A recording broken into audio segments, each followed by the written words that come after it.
네, 저는 해공 신익희 선생님 강의를 맡고 있는 김규선이라고 합니다. 오늘은 광주에서 태어나시어 독립운동과 우리 한국 정치사에 큰 족적을 남기신 해공 신익희 선생님에 대해서 알아보려고 합니다. 시간이 많지 않아서 간략하게 할 수밖에 없는 점 양해 부탁드리겠습니다. 우리 노른골 광주에는 참 역사적 인물이 많이 계십니다. 그러나 광주에서 태어나시어서 광주 군민들이 전폭적인 해공 선생님의 지원을 받아서 우리 건국 정치사에 큰 족적을 남기신 해공 선생님에 대해서 알아보려고 합니다. 해공 선생님은 1894년 7월 11일 초록 서하루에서 태어나셨습니다.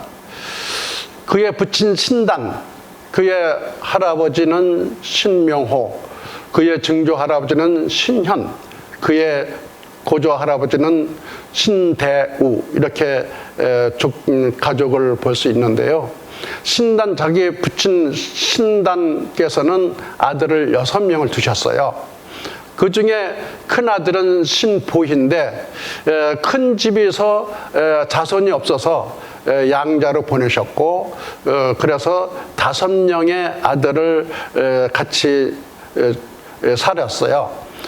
그런데 그 중에서 해공 신익희 선생님은 제일 막내둥으로 태어나셔서 신단 선생님의 아주 귀염을 독차지하면서 서하루에서 자라났습니다. 이분은 아주 신동으로 불릴 만큼 어려서부터 총명하고 아주 부지런해서 그 동네에서는 심판서 댁에, 심판서는 신단을 말하는 겁니다. 해공의 부친. 해공의 부친은 간략하게 양력을 말씀드리면, 이분은 철종 때 과거 시험에 합격을 하셔서 고종 때는 고종임금에 아주 신임을 많이 받으셔서 여러 고을을 원림도 하셨고, 끝내는 대사헌, 그 다음에 한성 판윤 까지 지내셨어요. 그래서 여러 고위직을 지내셨다가 병인양요를 맞아서 나라가 굉장히 어선하고 또 연세가 많이 듣고 그래서 서하루에 낙향을 하셔서 칩거를 하셨죠. 그때 해공 선생님께서 아버지의 말씀을 아주 큰 지침으로 안고 자라나셨고, 5살 때부터 천자문을 배우기 시작했어요. 그때는 강동 의숙이라고 심판서 집에서 아이들을 가르쳤는데, 해공 선생님도 자기 백형, 제일 큰 형님이 신규희라고 있습니다. 신규희. 이분이 가르쳤고, 그 동생 신필이도 가르쳤고, 그 동생 또 신정희도 가르쳤는데, 제일 막둥이 신익희는 그 큰 형한테 천자문을 배우기 시작해서 아주 금방 다 띄고, 아주 금방 글씨도 잘 쓰고 해서 결국 9살 때는 사서삼경을 배우게 되는 그런 놀라움을 금치 못했습니다. 얼마나 신동으로 놀라움을 컸던지, 능골, 광주군 능골에 사시던 이도재 예부대신이었습니다. 예부대신이었던 이도재 선생님께서 심판서 집에 문안차 들어오셨다가 해공이 저 마루 끝에서 사서삼경 공부하는 걸 보고, 너 공부를 얼마나 잘하나 한번 보자 하고 시켜봤더니 아주 놀라움을 금치 못하고 줄줄줄 오이고, 그 뜻을 반듯하게 얘기하는 바람에 이도재 대감께서 심판서님 신동을 두셨습니다 하고 칭찬하고 가셨어요.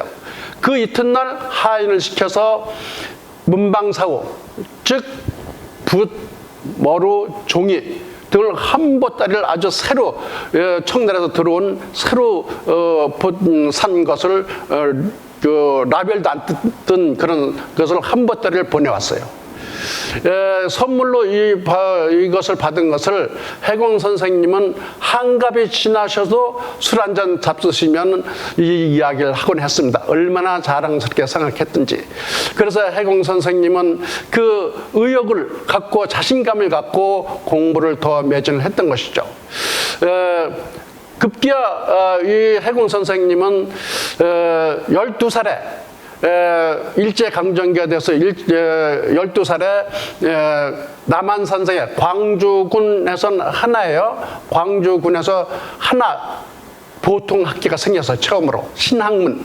그 전에는 다 9월마다 서당 해가지고 이렇게 한문을 가르쳤는데 처음으로 보통학교 신학문을 가르치는 학교가 생겨서 그래서 이 규희 백형께서 너는 신학문도 배워야 된다 해가지고 그 조카 신정균하고 같이 남한산성에 있는 보통학교에 들어갔죠. 3학년으로. 그게 들어갔는데 사실 이미 다 배운 거고 그 60살 되는 그 노인 선생님이 가르치는데 한문은 자기보다 더 못한 것 같고 그래서 더 배울 게 없어요. 그러던 차에 아버지가 위퇴하시다고 그래서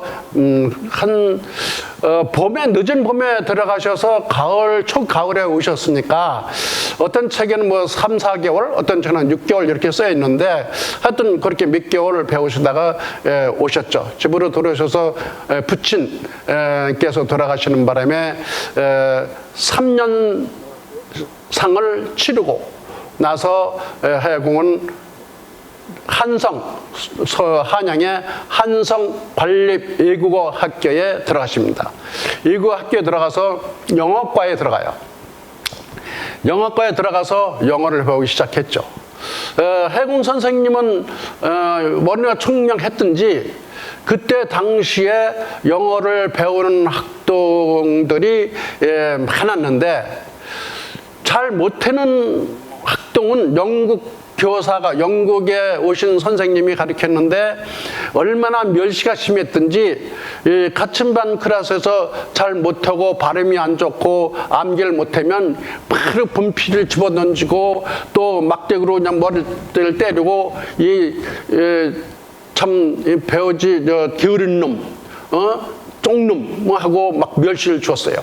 해공은 그 말을 듣기 싫어서 악착같이 공부를 해서 한 번도 꾸준히 않는 아주 두각을 나타내는 그런 아주 모범생이었어요. 그렇게 하다가 영어를 공부를 했는데 그게 원래 3년에 졸업하는 것인데 1910년 한일 합방이 되고 일제감정기가 청년들이 많이 모이면 소요를 일으킨다 해서 학교를 일찌감치 문 닫습니다. 그래서 3년을 다 못 채우고 2년 반 정도를 배우시고 낙향을 하십니다. 낙향을 하셔서 16살이 17살이 되니까 그 큰형 교육께서 이제 너도 나이가 찼으니 결혼을 해야 된다 하고 연한리 씨 이승희 여사하고 결혼을 시킵니다. 결혼을 시키자마자 해공은 이렇게 내가 편히 있을 시간이 없다 해가지고 외국 유학을 가려고 노력합니다. 그런데 그때 당시에 돈이 없고 여비도 없고 막막하게 그지없었어요. 그런데 한성관립 외국어학교 영어과에 같이 배우던 윤홍섭이라는 친구가 연락이 왔어요.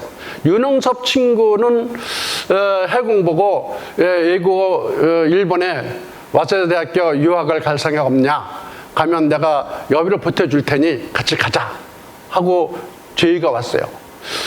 윤홍섭 친구는 어떤 분이냐면은 순정 왕후의 남동생이었어요. 그러니까 왕실 가족이죠. 그러니까 왕실 가족이니까 경제적으로 여유가 있었죠. 그래서 윤용섭이가 해공이 댄데이를 보니까 너무 청명스럽고 공부도 잘하고 하니까 같이 가면 좋겠다 하는 생각이 들었던 모양이에요. 그래서 해공은 아주 쾌히 승낙하고 자기의 백형과 자기 어머니하고 승낙을 받아서 그래서 일본으로 건너가서 와세다 대학교에 입학하게 됩니다. 입학해서 거기서 처음에 들어갔을 때는 일본말을 전혀 할 수가 없어서 1년 동안은 일본말을 배우고 또 일본의 풍습을 알려고 여행을 합니다. 그래서 결국은 1년 후에 즉 19살에 와세다 대학교 경제학과에 들어갑니다. 그래서 거기서 공부를 열심히 하는 중에 이 애국심이 불타서 독립운동 학도하구들끼리 독립운동을 하기 시작하죠. 그래서 학우회를 조직을 해서 학우회 회장을 하고 학지강이라는 책자를 발행해서 거기에서 우리 유학생들이 애국심을 잃지 않도록 우리 조국의 독립을 위해서 일할 수 있도록 이렇게 학지왕을 발행해서 나눠주기도 합니다.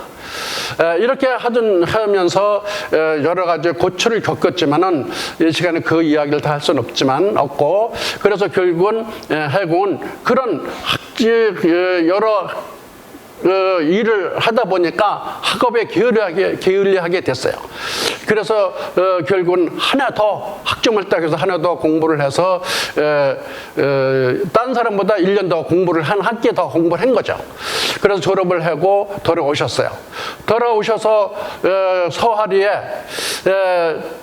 동명강습소, 원래 광동 의숙이 있었는데 더 크게 하기 위해서 동명강습소를 열어서 그 자기 마을의 어린이뿐만 아니라 인근 마을의 어린이, 청년들까지 다 공부를 하러 왔어요. 왜냐면 해공은 우리나라가 저 일본한테 예속된 것은 나라를 빼앗긴 것은 우리 국민들이 배우지 못한 까닭이다. 빨리 계몽을 해서 우리 국민들이 지식을 많이 쌓아야 된다.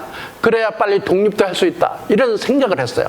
그래서 그 동명강습소를 열어가지고 그 동네 마을 아이들을 가르치기 시작했어요.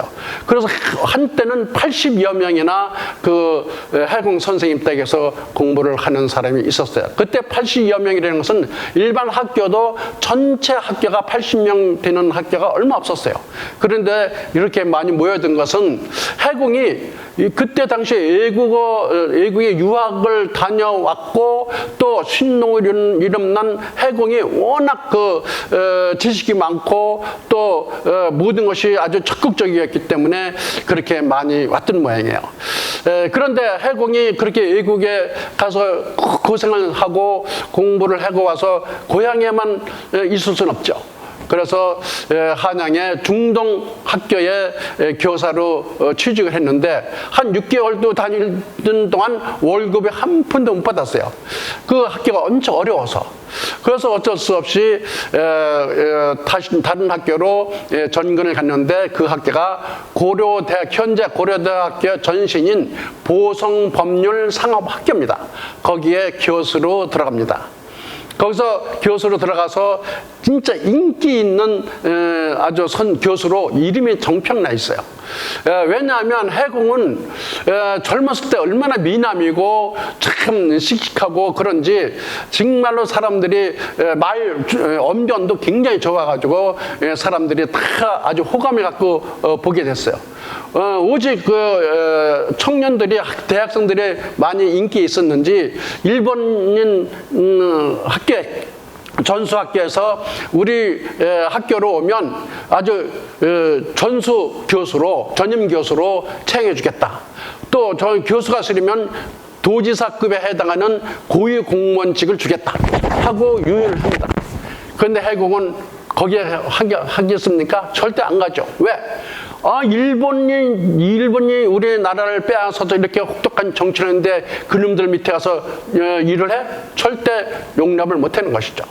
엄청난 보수와 엄청 편한 직장을 제의를 했어도 이런 제의에 거절합니다. 그리고 있다가 이제 독립운동을 하는 그 자기 와세대학교 친구들이 독립운동을 한다는 것을 다 암암리해가지고 독립운동의 기초위원으로 나서서 활동을 합니다. 그래서 33인의 그 면명부를 돌리러 이 해공은 이승훈하고 윤치호를 맡게 됐어요. 이승훈 선생님께서 이 독립운동 기초위원으로 소명해 주십시오 하니까 이승훈 선생님은 내 일본령을 몰아내는 거라면 내 어떤 일을 하겠습니다 하고 주머니에서 까만 목도정을 띄어서 금방 찍어주셨는데, 윤치호라는 사람을 찾아갔더니 지금 일본 세상이라 아직 때가 이른 것 같아 독립운동 하기는 하면서 안 찍어졌어요. 그래서 못 찍었는데, 그렇게 해공은 그 기초위원으로 활동을 했어요. 그러다가 해군 그 독립운동 했는 임원진께서 해군 영어도 잘하니 외국에 나가서 외국 동포들한테 이 사실을 독립운동 했는 것을 알려서 1919년 3월 1일 날 동시에 국내 외국에도, 국내는 물론이고 외국도 동시에 독립운동을 합시다. 그래서 연락책을 해공이 맡으시오. 외국어를 잘하니 일본어도 잘하죠, 영어도 잘하죠. 그러니까 해공이 맡으셔. 그래서 해공은 중국으로 갑니다. 1918년 중국으로 가셔서 참 한 김자준 장군도 만나고 문창범 장군도 만나고 여러 곳을 돌아다니면서 그 독립운동 할 것을 독려합니다. 그런데 그 조국에서 그 해공하고 이렇게 수시로 접촉을 해서 같이 동시에 독립운동을 할 것을 모의를 하게 했는데 고국에서 연락이 안 와요. 그래서 할 수 없이 3월 1일은 다 돼가고, 그래서 다시 오는 중에 평양에 도착하니 벌써 3월 1일 날 독립운동을 만사가 있었어요. 그래서 독립의 운동이 시작했구나 해가지고 남대문까지 와서 이 해공이 독립선언서를 그 독립선언서 용지를 없어서 전농동에 가서 등사를 해서 그냥 각 집에다 나눠주고, 또 그 남대문에서 서울역까지 그 독립운동 군중을 몰고 같이 앞서서 독립운동을 했죠. 그것을 일본 경찰이 알고 신익희가 주동이다 하고 현상금이 붙어서 신익희를 잡으러 혈안이 됐어요. 그래서 할 수 없이 신익희는 그 독립운동을 하다가 용산역에서 촌립순, 아주 농촌 농부로 변장을 하고 중국으로 다시 갔죠. 그때가 1919년 3월 달인데, 그때 해공은 3월 14일인데 해공은 그로 간 이후로 27년 동안을 고골 땅에 못 받고 중국에서 그렇게만 아주 고생스러운 망양살이를 합니다. 그 고생은 이루 말할 수 없고, 타관객지에서 고생한 것을 하면 아마 며칠 날 밤을 해도 다 이야기 못할 정도로 많습니다.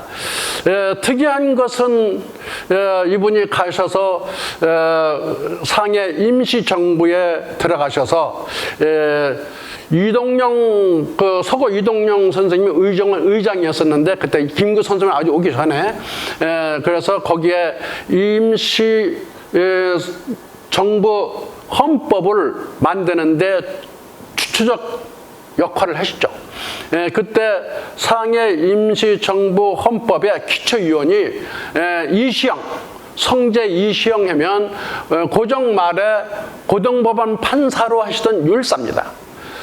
성제 이시영 선생, 그 다음에 조소왕, 조소왕은 명치대학교 법학과 출신입니다. 그 다음에 이제 해공은 와세대학교 경제학과를 나오신 분이죠. 경제 정치학과를 나오셨는데 거기도 법을 배웠거든요. 그래서 이분들이 모여서 의정원 의원들이 그때 아주 날고 긴데는 의정인들이 59명이 발족이 됐는데 그중에 법을 알아야 법을 만들죠. 그래서 이 법에 아주 능통한 분들이 모여서 1919년 4월 10일 날서부터 모여가지고 밤새도록 기초를 초안을 만듭니다. 그래서 1919년 4월 11일 아침에 그 완성을 합니다. 상해 임시정부 헌법 10개 조항을 만듭니다. 완전히. 그것이 첫째 조항의 첫 조항의 1조는 대한민국은 민주공화제로 한다 하는 것이 1조예요. 그 상에서 만든 그 헌법이 지금도 우리 국회에 헌법 제1조로 되어 있어요. 대한민국은 민주공화국이다. 그때 정한 것이 그대로 이어받은 거죠. 그래서 그만큼 헌법을 아주 정밀하게 잘 만들었다는 것이죠. 그래서 해공은 거기서 크나큰 역할을 하시면서 했는데 이게 우리나라에서 고국에서 독립자금이 조금씩 오던 것이 일본 경찰에 발각이 돼서 하나도 독립자금이 못 오게 되고 하는 바람에 아주 경제적으로 굉장히 어려움이 많았어요.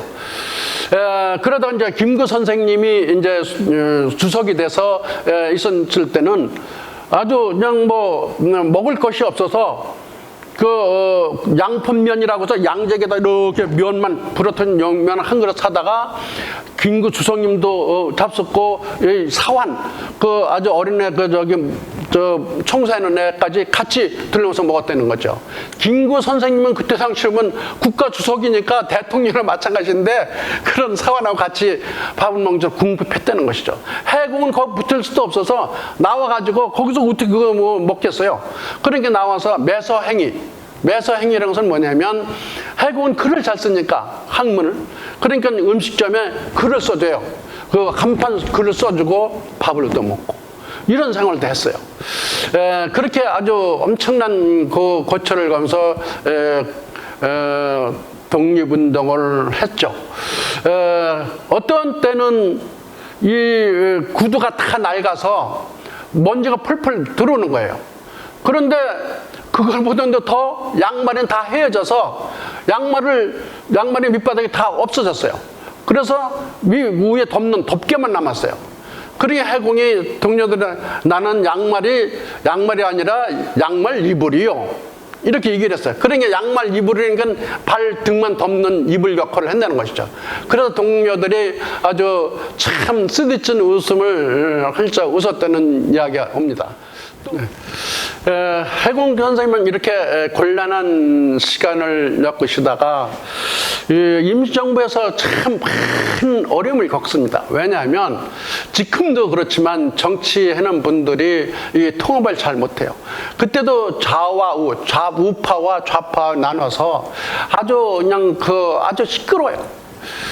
그때 당시에 대통령을 뽑는데 미국의 하와이에 있는 이승만 박사를 대통령으로 추천을 합니다.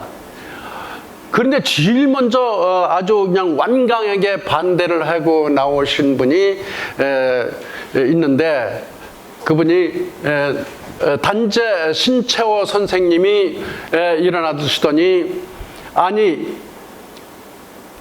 이완용님은 있는 나라를 일본에다 팔아먹은 놈인데 저 이승만이는 있지도 않은 나라를 팔아먹으려고 하는 놈을 어떻게 대통령으로 올린단 말이오? 하면서 소리를 버럭 치면서 아주 의정원을 탈퇴해버리고 가셨어요.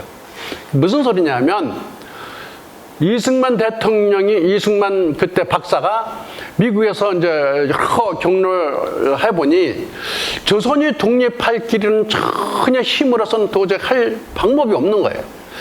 그래서 생각도 못해 미국에다가 우리 조선을 해방해 주시오. 그리고 미국이 이 통치를 해주시오. 일본 놈, 악독한 일본 놈 밑에서 우리 국민들이 아주 신음하는 것보다 신사적이고 민주적으로 정치하는 미국한테 통치를 하는 것이 더 낫겠소 하고 이야기를 한 거예요. 그런데 그 이야기를 단재 신채호 선생님한테 들을 기회에 들어간 거예요. 그래서 그런 말을 하신 거예요. 단재 신채호 선생님은 아주 역사가이면서도 성격이 아주 단호한 분이에요. 아주 우리 조선 상고사를 쓰신 역사가예요. 그래서 아주 조국 애가 아주 투철하게 좋으신, 아주 깊으신 분이고, 우리 한 국민을 사랑하시는 마음이 굉장히 깊으신 분이에요. 그래서 그렇게 아주 완강하게 말씀하고 탈퇴하신 그런 이야기가 있습니다. 그러나 그때 당시에 외국을 모든 지식을, 외국의 모든 사정을 잘 아는 분은 이승만 박사밖에 없었거든요. 그래서 한성 임시정부도 있었고, 노령 임시정부도 있었고, 상해 임시정부가 있었는데, 다 그곳에서 다 이승만 박사를 대통령 또는 총리로 지명을 다 했어요. 그만큼 이승만 박사가 유명세를 탔던 것이죠. 왜냐하면 그분은 일찌감치 미국으로 가서 신학문을 배워서 박사학위를 땄고, 그 다음에 하와이에서 하와이 우리 국민들 의장, 국민들 회장을 하기도 했고, 그래서 하와이에 있는 독립성금을 모아서 이 상해로 임정부로 보내고 있었어요. 그래서 이승만 박사를 그렇게 이제 좋아해서 추대를 한 거죠.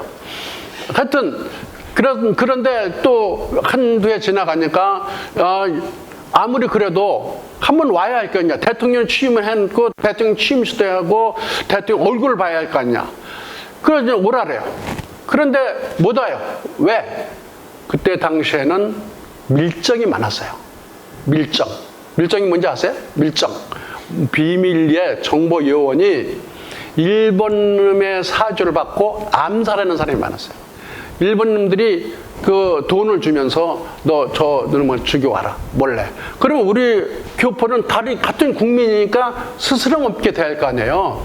그 의심 없이 일본 놈은 금방 알 텐데, 일본 놈이 아니고 우리 한국 사람이니까, 그러면 몰래 죽이고 가고 끌어가고 그러는 거예요. 그런 게 밀정인데, 그런 게 더 무서웠어요. 일본한테 당하는 것보다 그런 밀정들이 많았고, 밀정한테 당하는 일이 많아서 그게 제일 무서웠어요. 그때 당시에 이승만이가 온다라면 밀정들이 그걸 정보를 갖고 분명히 어떤 그때는 사람 죽이는 게 아주 일도 아니었어요. 그래서 못 오는 거예요. 그렇다고 비행기가 뜰 수도 없는 거고. 그래서 못 오는데 그냥 여기서는 이제 상해에서는 핏발치고, 그래서 할 수 없이 1920년대에 오십니다. 그것도 몰래 배에 타고 이 상선을 타고 오시다가 배 밑바닥에 몰래 숨어서 오다가 들켜가지고 그 우여곡절이 겪고 와요. 와서 오시죠. 이제 그때 이제 취임식을 하고, 그때부터 해공하고 아주 가까워집니다. 그래서 해공하고 둘이서 그 소주 항주를 여행을 합니다.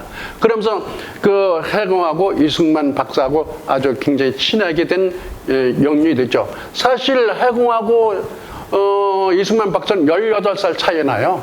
즉 아버지 뻘이에요, 거의. 그때 당시 보면. 그런데 이승만도 이 해공을 보니까 너무나 하고 또 아는 지식도 많고 영어도 잘하니까 통해요. 이승만 영어를 잘할 거 아니에요, 미국 살았으니까. 그러니까 해공도 영어를 잘하니까 통하고 지식도 많고, 그러니까는 굉장히 친해져서 정이 들었죠. 그래서 그것이 나중에 환국해서, 즉 해방돼서 와가지고 아주 가깝게 된 그런 연유가 되죠. 하여튼 그래서 이승만 박사가 일경 검색이 쉬운데 이렇게 해공하고 밀접한 그런 계기가 있었던 것이죠. 자, 넘기실까요?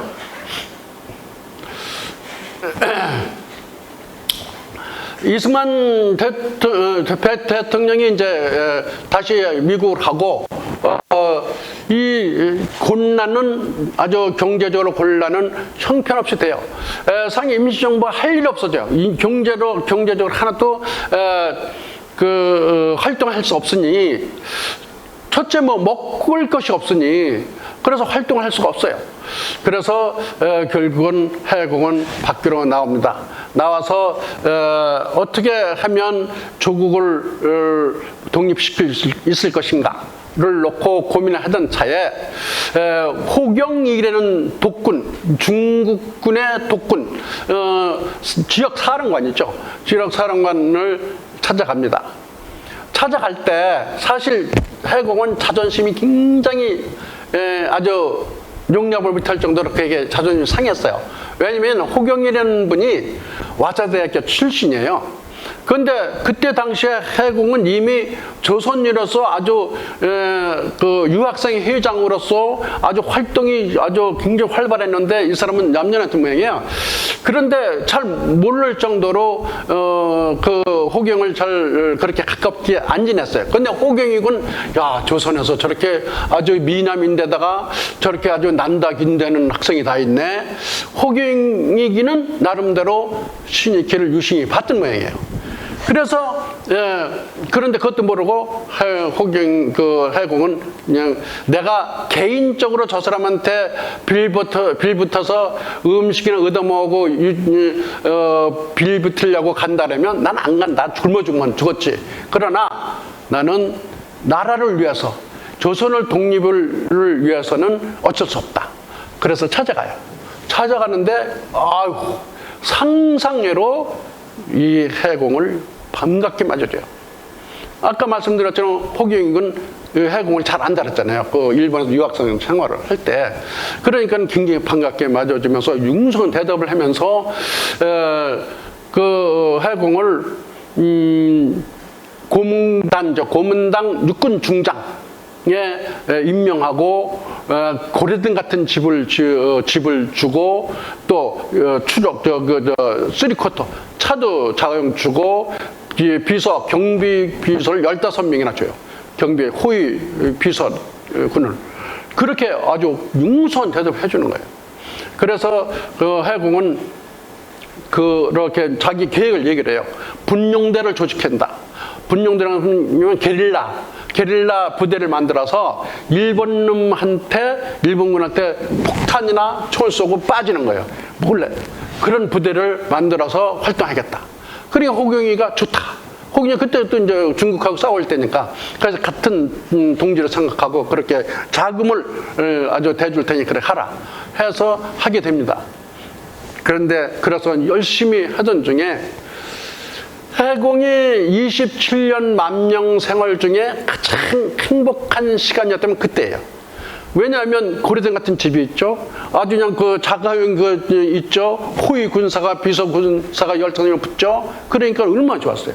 그래서 이 한국에 있던 조선에 있던 자기 어머니 정경영 여사, 또 자기 형 신재희, 자기 형수, 그다음에 자기 부인 이승희 여사까지 다 데려와요.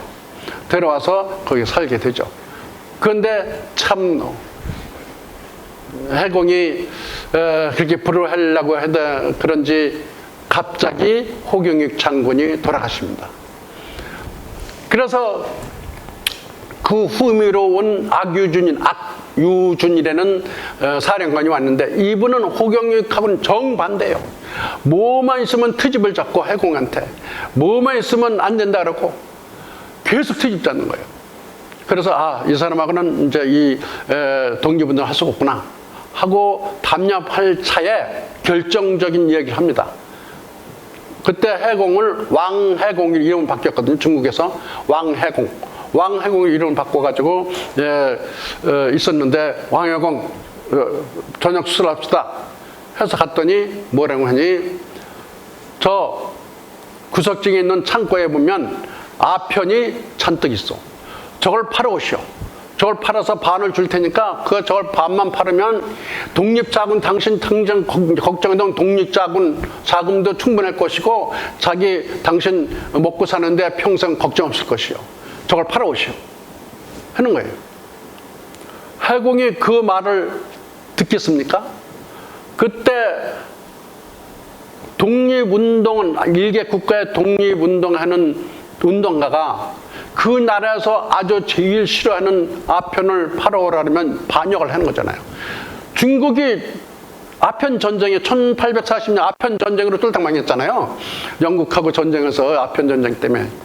그래서 중국은 아편하면 아주 지금도 중국은 아편하면은 범죄를 제일 극형으로 처합니다. 지금도 아편은 아주 진절매는 나라가 중국이에요. 그래서 그런데 그때 당시에도 그 중국 나라 중국에서 제일 금기 싫어하는 것을 8월에 말이 됩니까? 또 일개 국가의 독립운동가가 그래서 그 출전을 그 자리에서 뒤엎고 그냥 뛰쳐나오죠. 나와서 다시 상해 임시정부로 들어오죠. 들어와서 참 여러 가지 고생을 하다가 심계원정 우임이라는 심계원정을 만나가지고 또 아주 심계원의 중요한 그 관직을 맡죠. 그런데 왜 만나냐면 호경이 갖고 만났을 때 소련 카란 대사하고 수시로 회의를 할 때가 있었어요. 그때 회의를 하면 꼭 해공을 데려갑니다. 왜? 해공이 영어를 잘하니까. 그런데 그때 우임이라는 사람도 나왔었는데 저 조선 그 독립운동가 보통이 아니네. 똑똑하네. 그래서 그 윤여겨 봤다가 또 이 아편 때문에 말썽이 돼서 나 뛰쳐나왔던 것을 알고 야 정신도 투철하구나. 아주 의로운 사람이구나 해서 우임 심계원장이 픽업을 합니다. 그래서 심계원에 취직을 시켜줬죠. 또 남경대학에 그때 남경에 있을 때인데 남경대학에 영어 선생으로 교수로 취직도 시켜줍니다. 그런데 이분이 참 불행하려다 보니까 중국하고 일본하고 전쟁하면 중국이 치는 거예요. 그러니까 피난 가는 거예요. 다시 상해 임시요원들이 피난 가고 냉기실래요 이제?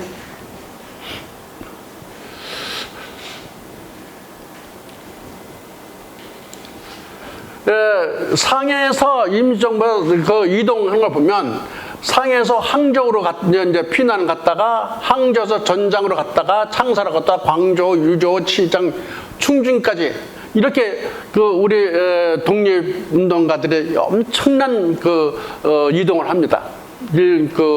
일본 군한테 쫓겨서 그때 이 장개석 총통, 중국의 총통이 적극적으로 이 상해 임시정부를 도와주지 않았으면 아마 상해 임시정부는 벌써 와해되고 없어졌을 거예요. 그런데 장개석 총통이 적극적으로 도와줍니다. 그냥 그 수천리를 이사할 때마다 수천리를 그때 뭐 독립군들만 이사시키는 게 아니라 독립군들은 누구의 가족이 있죠. 가족화가 한 그 200여 명. 200여 명이 돼요. 200여 명이 되는 것을 그냥 배로 또 차로 나르는 거예요. 그러니까 또 그 200여 명이 먹고 마실 자리도 제공해야 되죠. 그런데 이 장개석 총통이 왜 우리 조선에 있는 임시정부 독립군들을 이렇게 도와주게 됐냐 하면 결정적 요인이 있죠. 결정적이면 여러분들 윤봉길 의사를 알죠? 윤봉길 의사. 윤봉길 의사가 일본 고리민단장하고 그 기억사령관을 건초를 쏴 죽였잖아요. 그거를 장개석 총통이 그걸 보고 우리 중국군 100만 중국군이 못할 일을 조선인 한 명이 해놨구나. 야, 조선인 진짜 대단하다. 그때부터 이 장개석 총통이 조선인 독립군을 아주 우대하기 시작했던 것이죠. 그게 아주 획기적인 기회였어요. 그래서 이렇게 다닐 수 있었던 것은 중국 정부의 큰 도움이 있었다. 사실 어려운 걸 보면 이 1945년 해방되기까지 엄청 일이 있죠. 뭐 이 김상옥 의사하고 참 굉장히 친해서 김상옥 의사가 그 종로에 일본 경찰서를 습격해서 폭탄을 던진 것도 이 해공하고 같이 의논을 했고. 또 그때 권총도 해공이 갖고 있던 권총을 김상옥 의사한테 줍니다. 주면서 가서 만약에 일본 놈한테 붙들리게 되면 일본 놈한테 무진 고초를 받다가 돌아가시는 것보다 마지막으로 그 고초를 순국하려면 이 권총으로 하시오. 해서 참 자기 몸과 같이 아끼던 권총을 김상옥 의사한테 줘요. 그런데 결국은 김상옥 의사가 결국은 그렇게 하죠. 그래서 김상옥 의사를 이 해공이 못 잊죠. 또 중경에서는 충칭 중경에서는 그 형님 바로 위에 형님 제이가 폐병으로 돌아가시죠. 또 조카 그 제이 자기 형총 아들이 일본 폭격에 사망했죠. 이 남경에서는 사실 자기 엄마 정영릉 여사가 유방암으로 돌아가시죠. 이렇게 엄청난 쓰다린 고초를 겪어요. 그때 당시에 자기 어머니가 모진 고생을 하다가 돌아가시는 걸 보고 너무나 가슴이 아파서 동료들은 이 피난 생활인데 그도 상문객을 받아라 했는데 이 난리통에 무슨 상문객을 받겠느냐. 그리고 유고를 화장을 하고 유고를 다시는 언제 해방될지도 모르니까 그 장강에다 뿌려요. 해방유고 와서 그거를 잘 후회해요. 이렇게 빨리 해방될 줄 알았으면 어머니 유해를 가져와서 이 고국에 묻혀서 내가 해마다 또 수시로 찾아가서 인사를 드릴 텐데 그걸 못한 게 아주 가슴 아프게 생각하죠. 해군 선생님이. 자, 읽으실래요?